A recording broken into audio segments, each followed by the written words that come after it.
방구석 로스팅을 어떻게 할까 고민을 많이 했었어요. 고온 단시간 로스팅, 저온 장시간 로스팅, 이 열량이 미치는 영향에 대해서 한번 말씀을 드리고요. 고온 단시간 로스팅은 투입 온도를 235도로 잡고 배출 온도를 208도로 잡겠습니다. 저온 장시간 로스팅은요, 투입 온도를 180도로 잡고 배출 온도를 똑같이 208도로 잡아서 어떻게 달라지는지 한번 알아보도록 하겠고요. 그리고 제가 235도로 고온을 잡은 이유는요, 250도도 잡을 수가 있는데 대부분의 로스터기들이 250도가 넘어가면은 안정성 문제 때문에 가스가 차단되거나 부저가 물리게 되어 있거든요. 그래서 안정적으로 235도를 잡았습니다. 240도 잡으셔도 되고요. 저는 235도로 잡고 진행을 해보겠습니다. 케냐 커피를 제가 250g 준비를 했습니다. 보통 로스터기가 300g짜리인데 왜 250을 넣느냐, 로스터기 용량의 70에서 80% 정도를 투입하는 걸 저는 좀 선호를 합니다. 너무 가득 넣으면은 내부에 여유 공간이 없어서 커피들이 교반에 의해서 돌아가지를 못하고, 그렇게 되면 스코치드나 번트 같은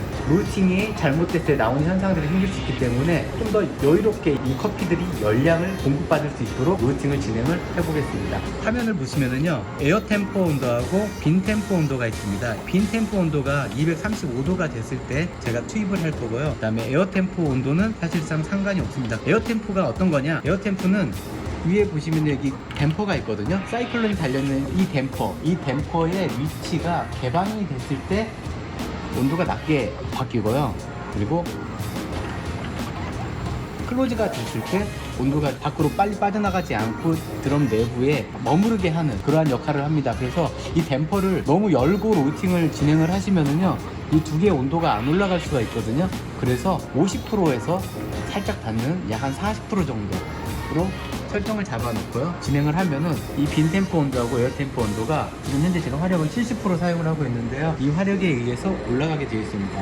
만약에 로스팅을 하실 때 나는 분명히 화력을 줬는데도 불구하고 온도가 계속 떨어진다, 그러면은 댐퍼와 화력의 밸런스가 깨져 있다고 보시면 됩니다. 이번 로스팅에서는 댐퍼는 고정을 해놓고 화력만을 가지고 로스팅을 진행을 하겠습니다. 1차 크랙이 발생되면은 제가 화력을 좀 낮춰서 진행을 하겠습니다. 그 이유는 밀도가 약해지기 때문에 1차 크랙이 터진 후부터는 급속도로 로스팅이 진행이 될 수가 있거든요. 그래서 화력을 좀 다운을 시켜가지고 빠르게 진행이 되는 걸 조금 저지를 시키고 갈라지지 않도록 조절을 좀 하겠습니다. 233도인데요.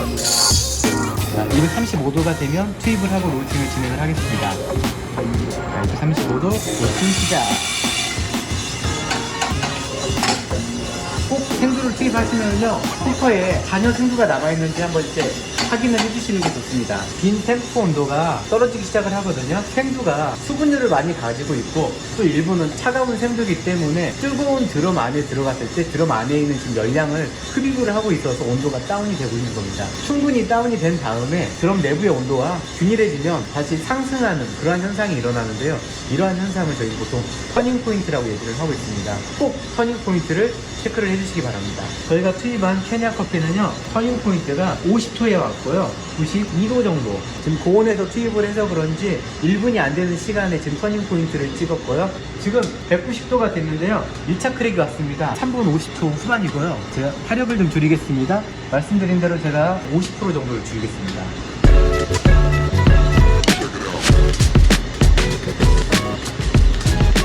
제가 이 기계에 대해서 제가 한 가지 설명을 좀 해드리겠습니다. 지금 보시면은 이 귀 후반부에 매뉴얼 버튼을 누르시면은요, 수동으로 로스팅을 하실 수가 있고요. 누르고 위에 하얀색 파워 버튼만 놓고 로스팅을 하시면요, 스마트하게 자동으로 로스팅을 할 수가 있습니다. 보시는 것처럼 이렇게 냉각이 되고 있고요. 밑에 냉각 팬이 있습니다. 이 팬에 의해서 냉각이 빠르게 진행이 됩니다. 배출된 커피를 분쇄를 해서 색도를 한번 측정을 해보겠습니다. 현재 지금 172.7g 정도가 나왔습니다. 홀빈 상태로, 그 다음에 그라인드 빈 상태로 두 가지 타입으로 측정을 한번 해보겠습니다.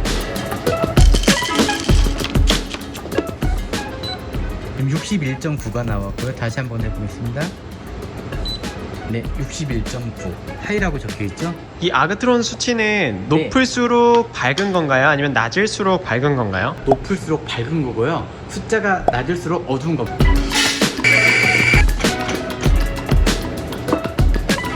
그라인드 빈으로 한번 측정을 해보겠습니다. 네, 81.7. 겉과 속이 균일하지 않고 불규칙하게 로스팅이 많이 된다고 보시면 됩니다. 그래서 고온에서 빠르게 로스팅을 하면서도 겉과 속을 균일하게 익힐 수 있는 로스팅 기술을 갖고 계신 분들이 로스팅을 잘 하시는 분들입니다. 이번에는 저온 장시간 로스팅을 하기 위해서 제가 세팅을 좀 해놓겠습니다. 투입 온도를 180도로 잡아놨고요. 배출 온도는 하이 포인트에 208도로 설정을 해놨습니다. 댐퍼의 위치 그대로 고정을 시켰고요. 고온 단시간 로스팅하고 똑같은 화력으로 진행을 하겠습니다. 패드에서 설정된 예열 온도값이 되면은요, 부저가 심하게 울립니다. 저 같은 경우는 소리가 커가지고 귀가 아픈 거예요. 부저는 꺼놓겠습니다. 이 부자로척이라 부자를 만들어.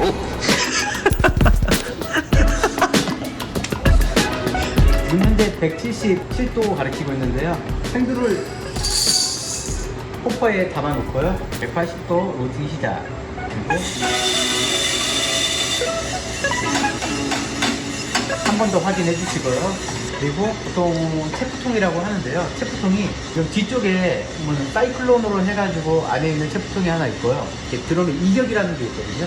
이 이격을 통해서도 찌꺼기들이 이렇게 흘러나와요.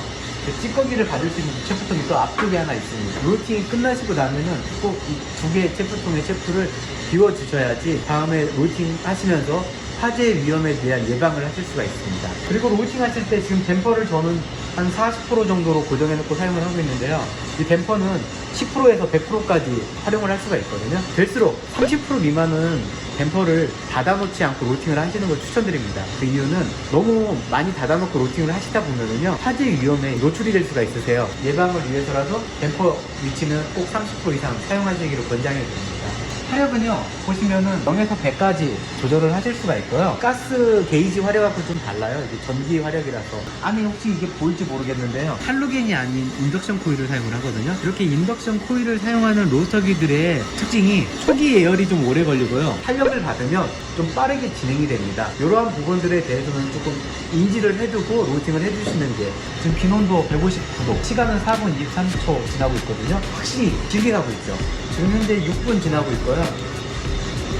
1차 크랙 지금 시작이 됐습니다. 이전에 235도에 투입했던 커피 같은 경우는 1차 크랙이 연달아서 따라라락 왔다면, 저온에서 하는 건 텀을 두고 지금 진행이 되고 있습니다. 똑같은 기준으로 화력을 50% 줄이겠습니다. 지금 현재 시간은 7분대 지금 지나가고 있고요. 온도는 194도입니다. 2차 크랙 소리가 작게 들립니다. 201도가 됐는데 1차 크랙 소리가 멈췄습니다. 그럼 이제 휴지기로 접어들었다는 얘기거든요. 분명히 저희가 고온에서 로스팅할 때는 1차 크랙 소리가 끝나기 전에 배출이 됐는데, 휴지기에 접어들었는데도 온도가 208도에 도달을 못했습니다. 아무래도 배전도가 좀 높아지지 않을까, 다크해지지 않을까 생각이 듭니다.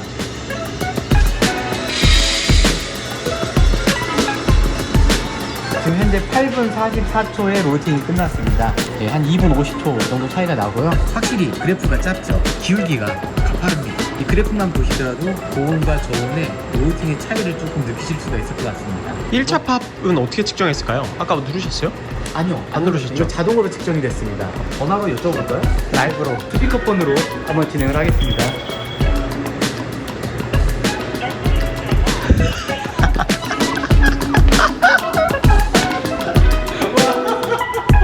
무게를 한번 똑같이 재보겠습니다. 무게가 고온에서 로스팅을 했을 때보다 5g 정도 줄어든 것 같습니다. 58.6 나왔습니다. 고온 패스트는 분명히 61이 나왔거든요. 더 어두워졌습니다. 궁금해지네요.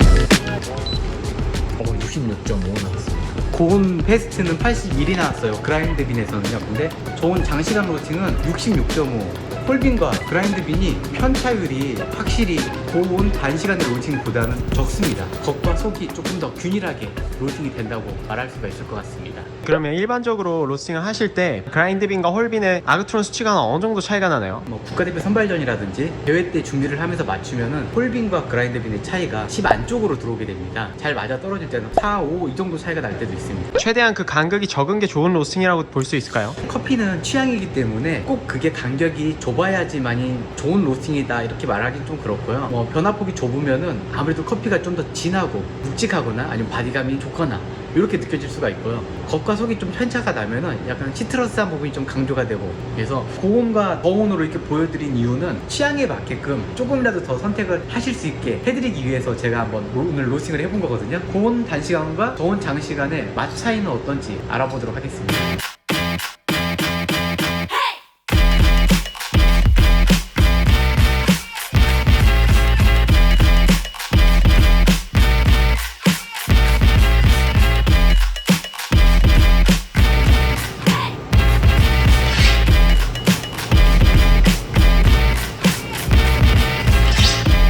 고온 단시간 컵이 더 시트러스한 느낌도 있고 입안이 좀 떫고, 저온 장시간 오히려 지금 요 정도는 저한테 좀 더 균형감 있게 다가오거든요. 단맛이나 밸런스가 좀 더 좋은 것 같고, 시트러스한 느낌이 이 고온 단시간보다는 아니지만 단맛도 받쳐줘서 좀 밸런스가 있는 느낌인 것 같아요. 고온 단시간의 로스팅은 확실히 색도에서도 보셔서 아시겠지만 겉과 속의 편차가 좀 컸거든요. 20이 넘게 편차가 났어요. 그러다 보니까 아무래도 시트러스한 부분, 떫은 부분, 덜 익은 부분 같이 가지고 있는 것 같고요. 저온 장시간 로스팅 같은 경우는 겉과 속의 편차가 10 이하로 축소가 되다 보니까 좀 더 균형감 있고 스윗니스, 바디 이런 게 좀 더 좋고요. 시트러스가 아예 없진 않아요. 왜냐면 저희가 볶았던 이 케냐라는 커피의 배전도가 강배전 로스팅은 아니거든요. 그러다 보니까 시트러스한 부분도 좀 가지고 있습니다. 고온 단시간 로스팅과 저온 장시간 로스팅은 실수로도 일어나고 아니면 의도해서도 일어날 수 있는 그런 현상들이거든요. 브레잉용 뭐 로스팅 할 때라든지 아니면 에스프레소용 로스팅 할 때라든지 잘 이용하시면 좋은 로스팅을 할 수 있을 것 같습니다. 다음에는 많은 분들이 댐퍼를 여는 게 좋다, 닫는 게 좋다, 아니면 어떻게 고정하는 게 좋다, 댐퍼에 의한 커피 맛의 변화를 한번 알아보도록 해보겠습니다.